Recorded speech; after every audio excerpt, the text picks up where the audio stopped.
तो कहानी फ्लैशबैक से शुरू होती है थॉर के पिता ओडिन के ग्रैंडफादर बॉर के जमाने से, जहां एक महान युद्ध हो रहा होता है। यहाँ बॉर का सामना हो रहा है मेलकिथ से, जो डार्क एल्व्स का लीडर है।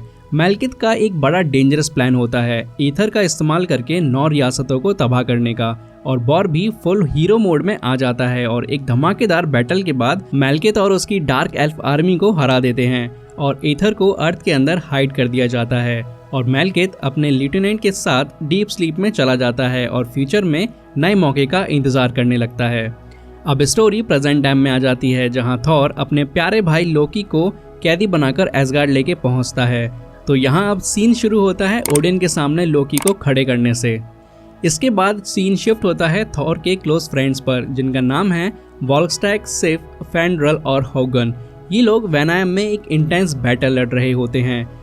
यहाँ वैनायम होगन का होम टाउन होता है और ये बैटल एक तरह से वैनायम में शांति कायम करने के लिए ही होती है, और इन सब का मेन गोल होता है 9 रियासतों में शांति कायम करना। और यहाँ हमें ये भी पता चलता है कि बाइफ्रॉस्ट ब्रिज अब रिपेयर हो चुकी है, जिसको थॉर ने अपनी फर्स्ट मूवी में तोड़ दिया था ताकि रियासतों के बीच में ट्रैवलिंग रोकी जा सके। बट अब एसगार्डियंस ने अपने टेक्नोलॉजी को यूज़ करके उसको फिक्स कर दिया है। बट अब एक और टेंशन शुरू हो गई है कि रियासतें फिर से अलाइन हो रही हैं और उसके चक्कर में हिडन पोर्टल्स हर जगह रैंडमली ओपन हो रहे हैं।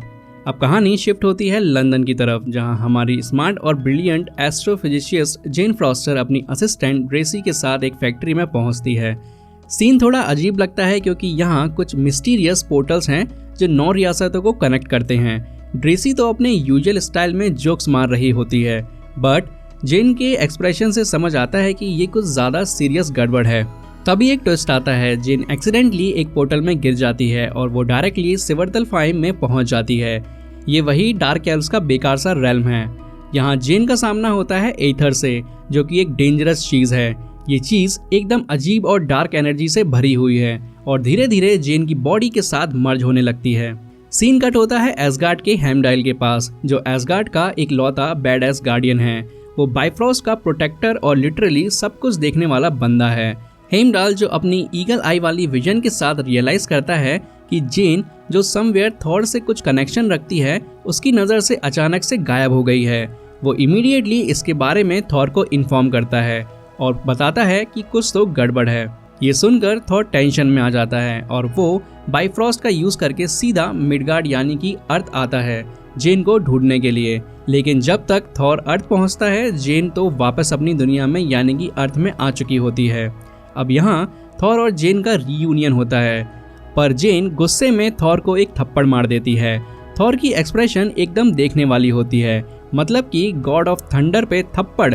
ये सीन एकदम देखने वाला होता है। लेकिन तभी वहाँ सिटी की पुलिस आ जाती है।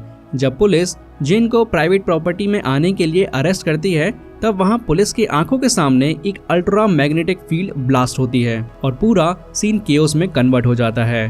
थॉर को तुरंत समझ आता है कि ये सब एथर के इफेक्ट्स हैं जो जेन की बॉडी के अंदर फुल इंट्रीगेट हो चुके हैं। थॉर रियलाइज करता है कि मिडगार्ड पे इसका कोई सॉल्यूशन नहीं है और अब सिर्फ एक ऑप्शन बचा है, जेन को एसगार्ड ले जाना। थॉर अपने गॉड लेवल स्वैग के साथ बाइफ्रॉस्ट यूज करके जेन को एसगार्ड ले जाता है। एसगार्ड पहुंचते ही सीन सीरियस हो जाता है। ओडिन को जब पता चलता है कि जेन के अंदर एथर है, तो उसका एक्सप्रेशन एकदम शॉकिंग हो जाता है। ओडिन समझ जाता है कि ये चीज़ ना सिर्फ जेन की लाइफ के लिए डेंजर है, बल्कि ये एक बड़ी वार्निंग भी है कि मेलकिथ, जो कि डार्क एल्व्स का लीडर है, अब किसी भी वक्त अपनी डीप स्लीप से जाग सकता है। सीन में एकदम टेंशन आ जाती है क्योंकि ओडिन जानता है कि मेलकिथ और एथर का कॉम्बिनेशन पूरे यूनिवर्स के लिए तबाही मचा सकता है। अब कहानी में एक मेजर टर्निंग पॉइंट आता है जब मेलकिथ जाग जाता है। जेन के अंदर एथर की प्रेजेंस की वजह से मेलकिथ को वो एनर्जी महसूस होती है जो उसको उठने पर मजबूर कर देती है। जागते ही वो अपने मोस्ट पावरफुल लेफ्टिनेंट एल्ग्रिम को और भी ज़्यादा डेंजरस बना देता है, एक कर्स का फॉर्म देकर। अब दोनों का अल्टीमेट प्लान होता है एथर को वापस पाना और अपने प्लान को पूरा करना। सीन शिफ्ट होता है एसगार्ड में, जहां मेलकिथ और एल्ग्रिम सीधा एक ब्रूटल अटैक करते हैं। एसगार्ड में एकदम तबाही मच जाती है। सब जगह फाइट्स, डिस्ट्रक्शन और लोगों के बीच पैनिक होने लगता है। वहीं एल्ग्रिम अपने सुपर स्ट्रेंथ के साथ एसगार्डियन की बैंड बजा रहा होता है।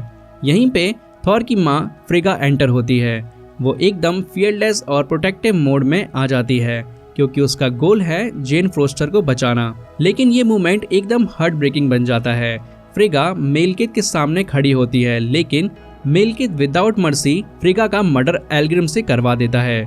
फ्रिगा का सैक्रिफाइस एकदम अपसेट फील होता है और थॉर के फेस का दर्द सब कुछ बयां करता है। अटैक के बाद मेलकिथ और एल्ग्रिम वापस चले जाते हैं क्योंकि थॉर ने मेलकिथ पर अटैक करके उसके हाफ फेस को जला दिया था, इसलिए उनका एथर को हासिल करने का टारगेट पूरा नहीं हो पाता।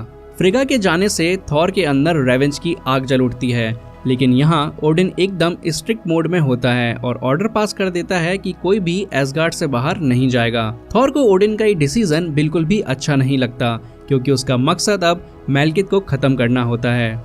और तब थॉर अपने भाई लोकी को अप्रोच करता है। लोकी और फ्रिगा के बीच एक इमोशनल बॉन्ड था और लोकी फ्रिगा को अपनी माँ मानता था। थॉर अपने गुस्से और पेन के साथ लोकी के पास जाके कहता है कि उसको उसकी मदद चाहिए एसगार्ड से एस्केप करने के लिए और मेलकिथ से बदला लेने के लिए। लोकी का इनिशियल रिएक्शन थोड़ा सार्कास्टिक होता है, जैसे कि हमेशा होता है, लेकिन फ्रिगा की मौत का दर्द लोकी के अंदर भी था। वो थॉर को बदला लेने में हेल्प करने के लिए रेडी हो जाता है।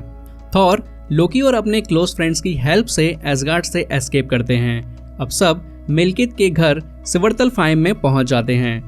यहाँ थॉर का सामना मेलकिथ से होता है, जो एथर को जेन की बॉडी से एक्सट्रैक्ट करने की कोशिश कर रहा होता है। सीन एकदम इंटेंस होता है। एक तरफ एथर जेन की बॉडी से निकल रहा होता है और दूसरी तरफ जैसे ही एथर उसकी बॉडी से निकलता है, थॉर अपने थंडर पावर्स के साथ उसको डिस्ट्रॉय करने की पूरी कोशिश करता है। लेकिन एथर की स्ट्रेंथ इतनी डेंजरस होती है कि थॉर का लाइटनिंग अटैक भी उस पर कोई भी असर नहीं डाल पाता। और फिर कहानी में एक ट्विस्ट आता है जब मेलकिथ एथर के साथ अपने आप को मर्ज कर लेता है। जैसे ही ये होता है, मेलकिथ एक अनस्टॉपेबल फोर्स बन जाता है। उसके अंदर इतनी इमेंस पावर आ जाती है कि अब वो सिर्फ एक ही चीज चाहता है, 9 रियासतों के अलाइनमेंट का पूरा फायदा उठाना और यूनिवर्स को अपने काबू में करना। वो अपना फाइनल प्लान एग्जीक्यूट करने के लिए अपने शिप के साथ निकल पड़ता है। इन सब के बीच एक और इमोशनल मूवमेंट आता है। एल्ग्रिम, जो अभी भी अनस्टॉपेबल है, लोकी को दूर फेंक देता है। लोकी, जो अपने जादू और शरारतों के लिए जाना जाता है, यहाँ पर एक ट्रेजिक हीरो की तरह लगता है। बैटल के बीच लोकी का सैक्रिफाइस एक मेजर मूवमेंट बन जाता है। एल्ग्रिम के साथ फाइट के दौरान वो एक तलवार की इंजरी के साथ गिरता है और वो एल्ग्रिम को टेलीपोर्ट कर देता है। फिर लोकी और थॉर के बीच कुछ इमोशनल वर्ड्स एक्सचेंज होते हैं और जब लोकी थॉर के हाथों में अपनी आखिरी सांसें लेता है, उसका सैक्रिफाइस और भी मीनिंगफुल लगने लगता है। थॉर और जेन अब तक फाइट के इम्पैक्ट से इमोशनली एग्जॉस्ट हो चुके होते हैं। एक पोर्टल डिस्कवर करते हैं जो उनको एक और रेल्म में ले जाता है। ये पोर्टल एक गेम चेंजर बन जाता है क्योंकि ये डायरेक्टली अर्थ के एक लोकेशन लंदन को कनेक्ट करता है। अब कहानी लंदन में शिफ्ट होती है, जहां जेन अपने ब्रिलियंट साइंटिस्ट एरिक सेल्विग और असिस्टेंट ड्रेसी के साथ मिलकर थॉर की हेल्प करने का ट्राई करती हैं। एरिक का कैरेक्टर यहाँ और भी फनी हो जाता है और वो अपने क्रेजी गैजेट्स और कैलकुलेशन के साथ थॉर को बताता है कि मेलकिथ का अल्टीमेट प्लान क्या है। मेलकिथ का प्लान का असली मकसद यहाँ रिवील होता है और हमें पता चलता है कि उसको एक सेंट्रल लोकेशन चाहिए ताकि वो एथर का पूरा कंट्रोल ले सके और रियासतों को एक ही जगह से कंट्रोल कर सके, और वो लोकेशन होती है ग्रीनविच। एरिक और जेन के साइंटिफिक गैजेट्स का यहाँ बड़ा काम होता है। वो कैलकुलेट करते हैं कि रेल्म अलाइनमेंट के बीच पोर्टल्स कहाँ ओपन हो रहे हैं और थॉर को गाइड करते हैं ग्रीनविच पहुंचने के लिए। मेलकिथ अपने एथर पावर्स के साथ ग्रीनविच पहुंच चुका होता है और 9 रियासतों को मैनिपुलेट करने के लिए रेडी होता है। थॉर के साथ एरिक, ड्रेसी और उनका असिस्टेंट होता है। ये लोग अपने एडवांस्ड साइंटिफिक वेपनरी के साथ मेलकिथ के प्लान्स को रोकने की पूरी कोशिश करते हैं। मेलकिथ और थॉर के बीच एक थ्रिलिंग बैटल स्टार्ट होती है। बैटल के बीच पोर्टल्स ओपन होने लगते हैं। कभी थॉर मेलकिथ के रेल्म में तो कभी दूसरे रेल्म में पोर्टल के थ्रू टेलीपोर्ट होते जाते हैं। ये विजुअल्स काफ़ी इंसेन होते हैं, कभी ग्रीनविच, कभी एक एलियन प्लेनेट और कभी बैक टू अर्थ। बैटल के बीच थॉर अपनी टीम की मदद से मेलकिथ के शिप और उसकी एथर एनर्जी को अटैक करने का प्लान बनाता है।